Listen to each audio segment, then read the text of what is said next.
After longing for stars and moonlight, snow finally fell on Tanana. However, the few centimeters of snow were not enough to alleviate this year's scarcity. Nonetheless, it brought new hope for Joey. If the minks came out to forage, he could make some money. Yesterday, he and his friend Raph set 24 mink traps and 3 single traps. Today, he would check them again in the forest behind his house. If he caught nothing again, he would be utterly despondent, especially after investing heavily in this venture recently. The first trap was empty, so was the second, and the third left him speechless. But at the fourth trap, success. Joey caught his first mink of the year in his backyard, a huge relief that made him sigh. Trapping for money is truly tough. Nature seemed to reward Joey's efforts, as he caught a second and then a third mink, and a fourth followed, as if he was picking up money. After checking all 24 mink traps, he caught 5 animals, varying in size and price, totaling $700. This sum was enough to pay his winter bills, yet it was not enough to build his reputation as a trapper. If the remaining single traps could catch a wolf, his prestige in the village would skyrocket.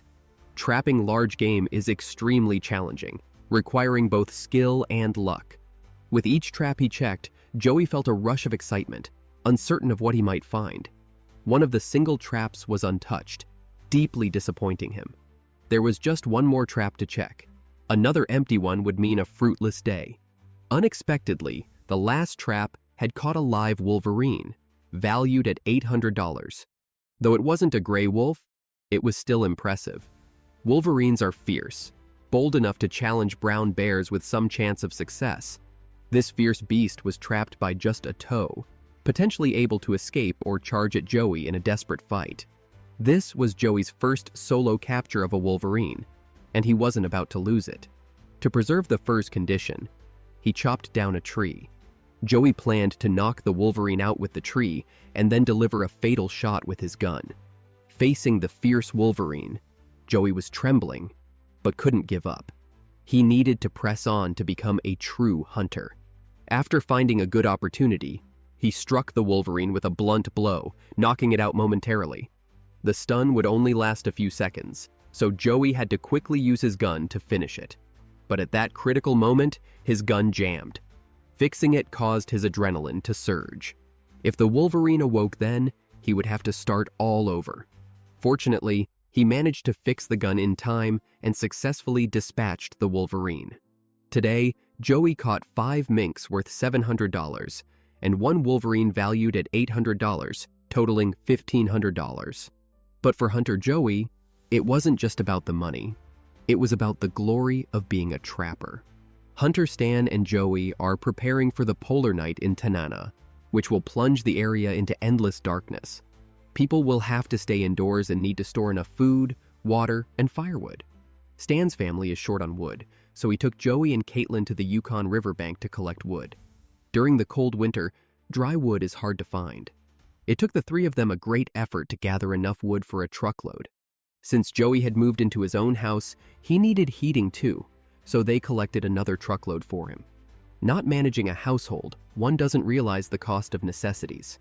This was Joey's first real realization of how much wood was needed for heating.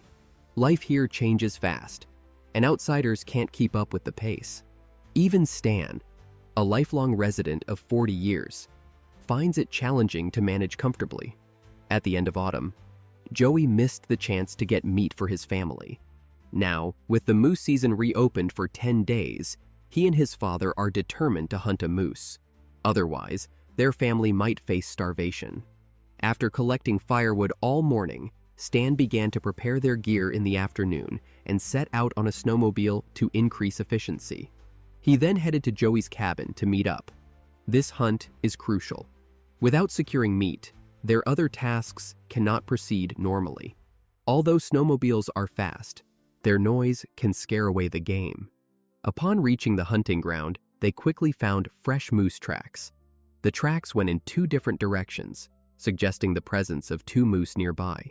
Not wanting to miss this opportunity, Joey and Stan decided to split up. Joey followed the downhill tracks, while Stan stayed higher up. Joey's path was correct. A moose walked right in front of him, concealed by thick bushes. Despite Stan's gestures from his vantage point, Joey couldn't see the moose. He couldn't just shoot at the air. Thus, they missed a prime opportunity. Disappointed but undeterred, they continued to search elsewhere to survive. The next day, they were still tracking without any new leads since the missed moose. Tracking requires patience. Sometimes days of effort yield nothing, but hunters have no choice but to persevere. The pressure was immense on Stan, facing his first winter in 40 years in Alaska without a successful hunt. Another day passed without success. That evening, they ate their last pieces of smoked meat to replenish their energy. If they failed to hunt a moose soon, they might starve. In such a place, no matter how smart or skilled you are, nature always reigns supreme. It acts like an unseen force, constantly pressing down on these survivors. Hunting is tough. Do you think Stan and his son will manage to hunt a moose this season? Time flies quickly.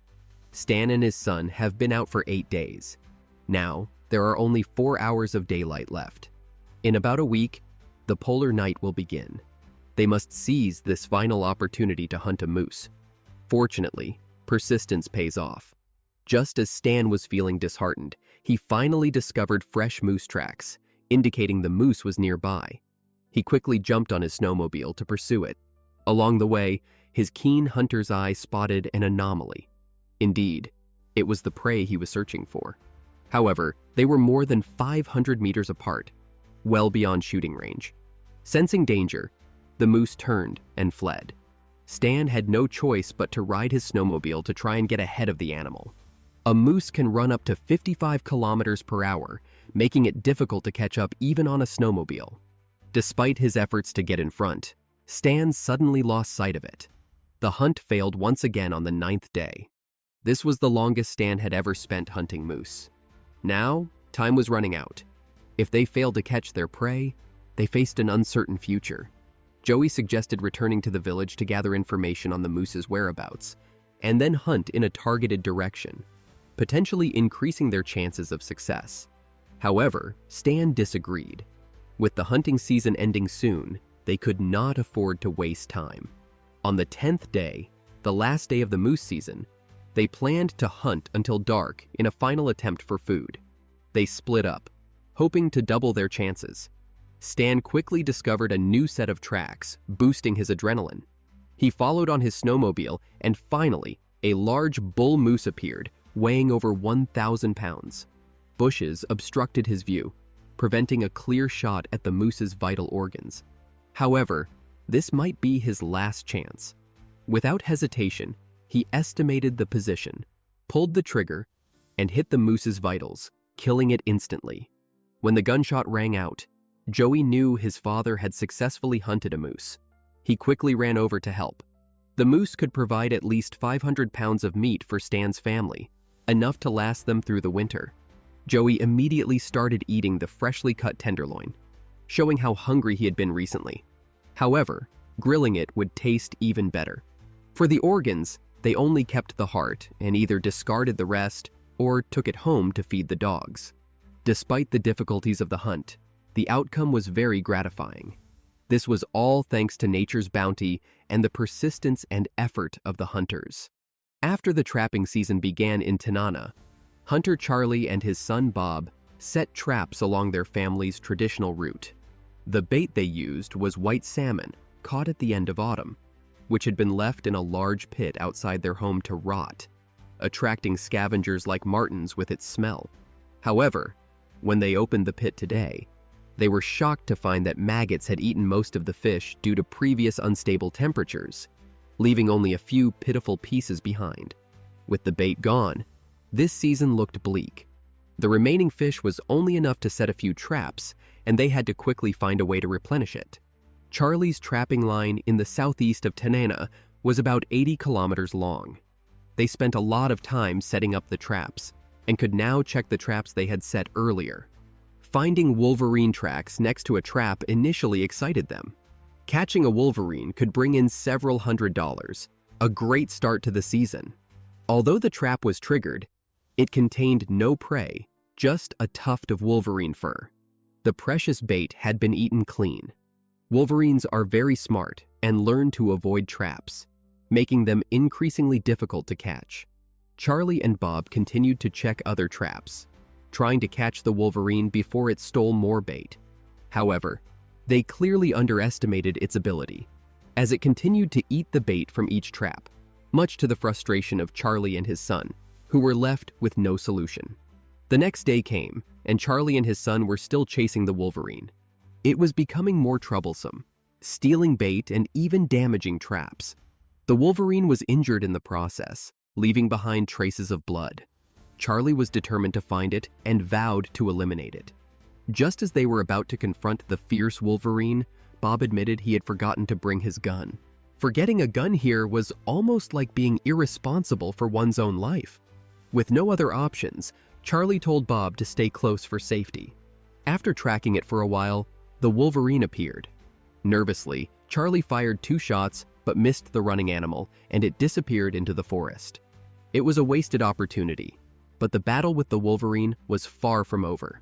This ordeal wasted much of Charlie's precious time. Failing to find a better chance to kill the wolverine soon, they decided to replenish their bait before dark to prepare thoroughly for more trapping. By the 3rd day, the cunning wolverine had caused the loss of 2/3 of their bait. Charlie couldn't afford to continue like this, as it threatened his family's livelihood. Honestly, there were no better options available. They could only hope for a mistake from the wolverine that would lead it into a trap. The war with the wolverine continued for weeks, with nearly all the bait eaten. Because of it, they caught nothing along the entire line. Today, the father and son went to check the line again. To expand their hunting range, they decided to split up. It seemed like another fruitless day, until the troublesome wolverine was finally caught in a trap. It was fierce and fast, and it took Charlie 3 bullets to bring it down.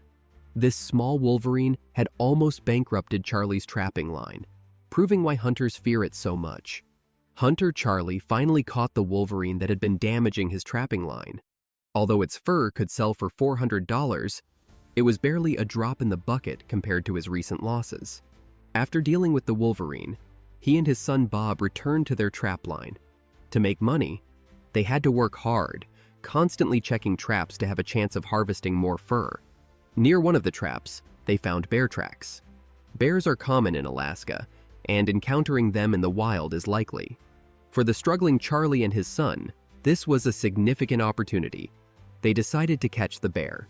Bear skins are valuable, the meat is edible, and the organs not fit for consumption could be used as bait in traps. A perfect plan. However, hunting a bear is very dangerous. Charlie and his son wouldn't risk it unless absolutely necessary. According to Charlie, bear meat during hibernation is very tender, tasting as good as lobster. Now, they needed to locate the bear's den to proceed. Bears are territorial, especially large ones, leaving many marks around their area to signal their presence, which, fortunately, makes it easier for hunters to find them. After some searching, Charlie and his son finally found a bear den by the riverbank. Approaching the den required great caution. If prepared, a bear might charge directly at them. Frost at the entrance, caused by the bear's breath, suggested that a bear might be hibernating inside. Despite their efforts, there was no movement inside. Bear dens typically have bends, making it impossible to see the innermost part from the outside. To force the bear out, they planned to use smoke, a common hunting tactic. They cut an elastic birch branch, wrapped the top with birch bark and fresh pine branches to make a natural torch. When lit, it would produce a lot of smoke. If there was a bear inside, it would definitely scramble out. Facing a bear head-on required not only exceptional courage, but also utmost caution, as it certainly had the capacity to kill a hunter. Bob first stuffed the entrance of the cave with dry grass and then lit the torch they had prepared. He used it to ignite the grass inside. Thick smoke quickly filled the bear cave. If there was a bear inside, it would have definitely woken up by now. However, after waiting a long while until the fuel burned out, they saw nothing emerge from the cave. There were 2 possibilities. Either there was no bear inside, or the bear had been suffocated by the smoke. To confirm his suspicion, Bob decided to climb directly into the cave to see what was really happening. This was very risky without knowing the situation inside. If something unexpected occurred, he might endanger himself. But for survival, they had to take risks when necessary. After a thorough inspection, Charlie and his son confirmed that there was actually nothing inside. They were very disappointed and disheartened by the wasted effort. Such is life in the wilderness. Sometimes, despite hard work, the results are disappointing. All they could do now was to keep going, hoping to catch valuable fur in the next trap. At the end of autumn in Tanana, during the moose season, Charlie and his son had caught a small moose. Its meat was not enough to sustain the family through the winter. Now, with the moose season reopened for another 10 days, they needed to hunt another moose to survive the tough winter. However, due to a dismal fur season, Charlie's finances were too strained to sustain them. After weighing the options, he decided to skip this moose season and focus solely on trapping to earn money. Charlie had set up 120 traps along his line, and checking the entire line would take 24 hours. To catch up, they planned to patrol the line all night, not missing any opportunity to make money. This desperate approach was very risky. They might not catch any fur, wasting the precious moose season. Several traps were empty, making it perhaps the worst trapping season Charlie had ever experienced. But hunters cannot give up. Only by persisting can they hope to turn their fortunes around. Giving up and going home to sleep would yield nothing. Hence, sometimes one must grit their teeth and keep going. Time quickly turned to night, and Charlie and Bob were still checking their traps. They had been working for 16 hours straight and were nearly exhausted. So far, they had no catches, not only earning nothing, but also spending a lot on fuel. Facing one empty trap after another deeply disappointed them, but they chose to continue. Persisting tirelessly day and night was their only way to survive.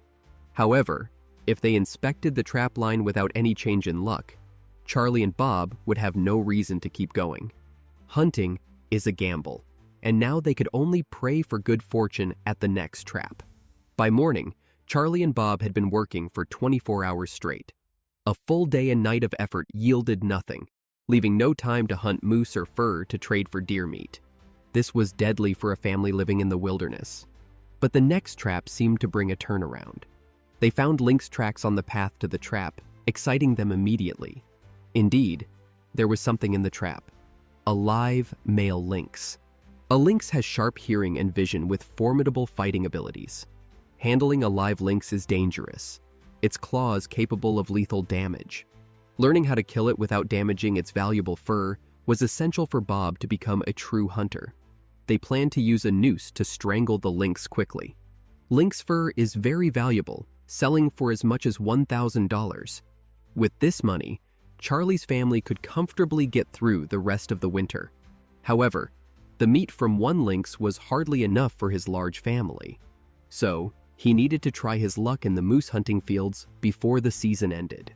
Charlie, a leading figure in Tanana, was always busy. He was supposed to go moose hunting today as their food supplies were running low. But first, he had to address an urgent problem in town. Due to the severe cold, the sewers might be frozen, causing backflow in some homes. Patek's house was on the sewer line, and consulting him would yield the most accurate information.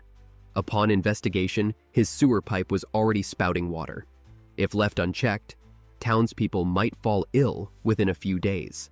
The manhole prone to freezing is located on the town's road. To inspect inside, one must first break through the ice as solid as concrete. Charlie and his assistant David took turns using an electric pickaxe, and they finally managed to open the manhole cover. As expected, the inside was solidly frozen, causing the sewage to backflow, potentially causing widespread gastrointestinal diseases among residents. This situation was clearly more urgent than hunting deer for his family. In such temperatures, melting the underground ice is very difficult. Chipping away the ice could take several days, which would mean Charlie missing the entire hunting season. They planned to build a large fire over it. With enough heat, the ice should melt in a few hours. Charlie placed an oil barrel over the manhole and connected a pipe to an electric heater, which could blow continuous high heat of 700 degrees onto the snow and ice. Of course, the electric heater needed a generator to operate. This method proved effective, and the continuous heat started to slowly melt the ice. 3 hours later, the manhole was completely thawed, and the sewage began to flow again, wasting an entire precious day. Only then could Charlie consider hunting moose. After a night's rest, it was the last day of the moose season. With more than a dozen people at home depending on him, Charlie had to make a final attempt to hunt a moose.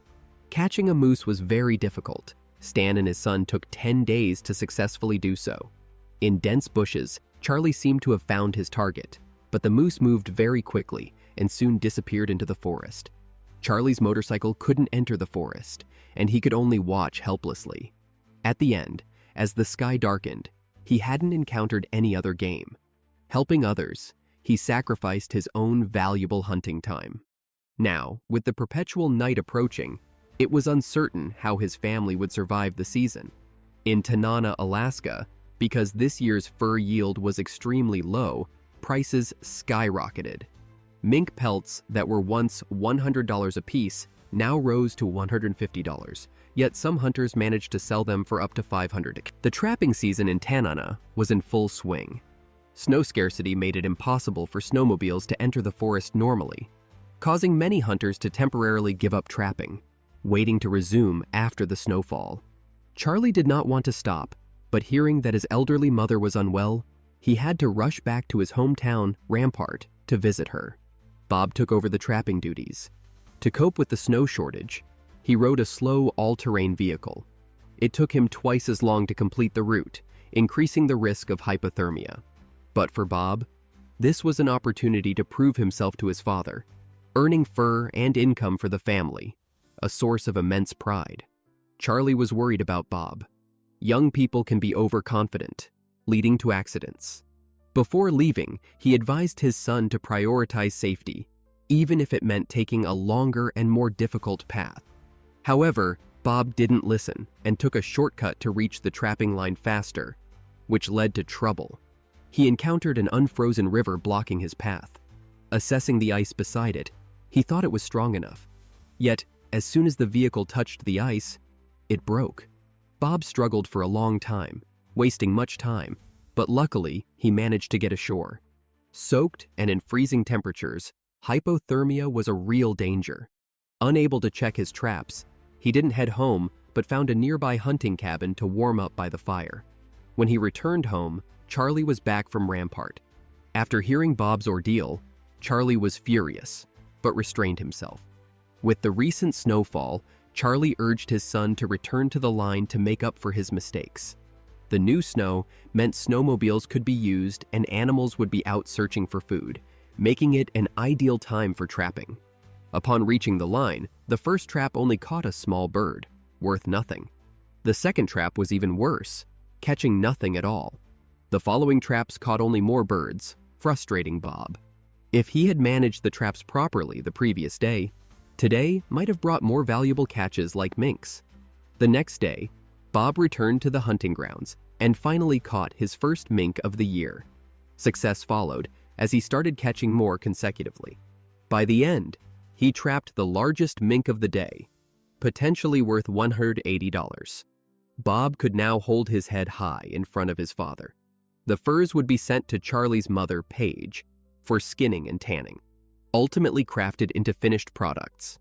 With careful processing, a fur could triple in value.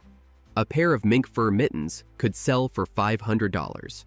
Dustin, a young man from North Carolina, had grown tired of city life and arrived in Tanana, Alaska, a few weeks ago.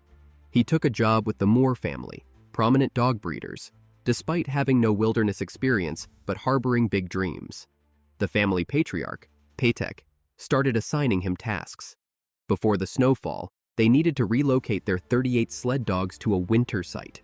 However, Dustin struggled even with basic tasks like harnessing the dogs, causing confusion and delays. A job that should have taken 3 hours took 4.5.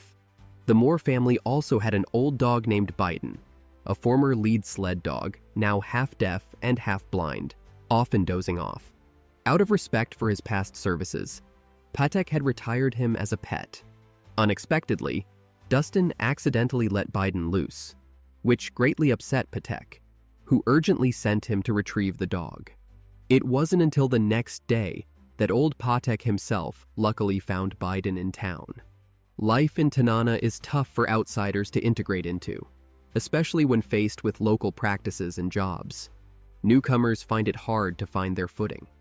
Dustin was particularly inept, even lacking basic skills like tying knots. It's hard to imagine how he would cope with Alaska's harsh winter. After the snowfall, there was a clear shortage of firewood. Dustin had to borrow Patek's truck to collect more wood, but he accidentally shattered the rear window with a log.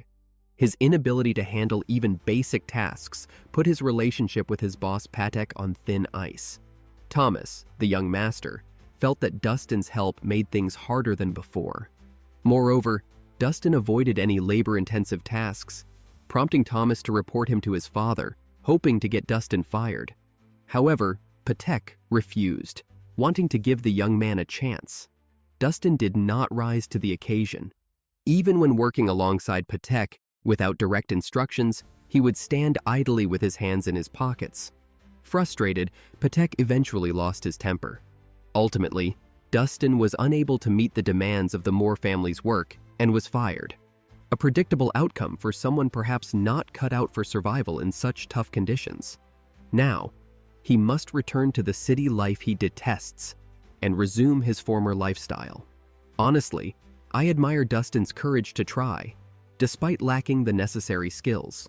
Lampreys, although unappealing in appearance, are highly sought after for their delicious taste. Surprisingly, in Tanana, Alaska, this valuable and tasty fish is used as dog food.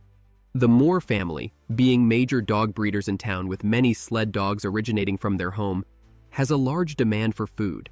In previous years, they relied on catching chum salmon from the Yukon River to feed their dogs. This year, however, they were unlucky with very low fish catches, leading to a food shortage.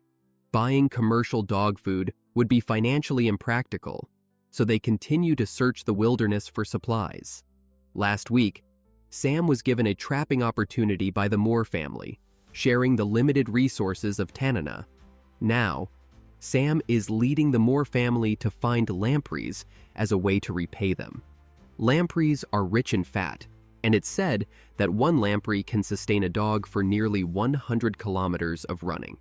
About 600 kilometers south of Tanana lies Sam's hometown of Grayling, where a large number of lampreys pass through the Yukon River each year. The conditions for catching lampreys are harsh.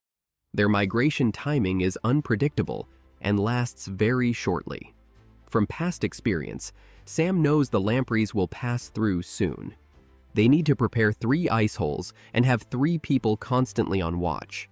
The Yukon River is about 1,600 meters wide, but lampreys only travel through a narrow channel near the riverbank, so the positioning of the holes must be precise.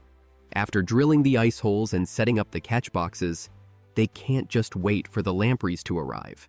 Due to the extremely low temperatures, the ice holes quickly freeze over, requiring them to continually clear the ice while waiting. 2 days passed in this way, and they began to doubt whether the lampreys had already passed by. Without a catch, the dogs would suffer during the upcoming polar night. Just when they were losing hope, they spotted a lamprey in one of the ice holes. The 3 men sprang into action, working feverishly in a race against time. As Sam had said, once the fish arrived, they came in large numbers, but this migration lasted only 7 minutes, one of the shortest in recent years. They had planned to catch 500 pounds of lampreys, but ended up with only 250 pounds after 3 days. Honestly, they were lucky to catch any lampreys at all. Returning empty-handed would also have been normal, so it's important to be content with what they got.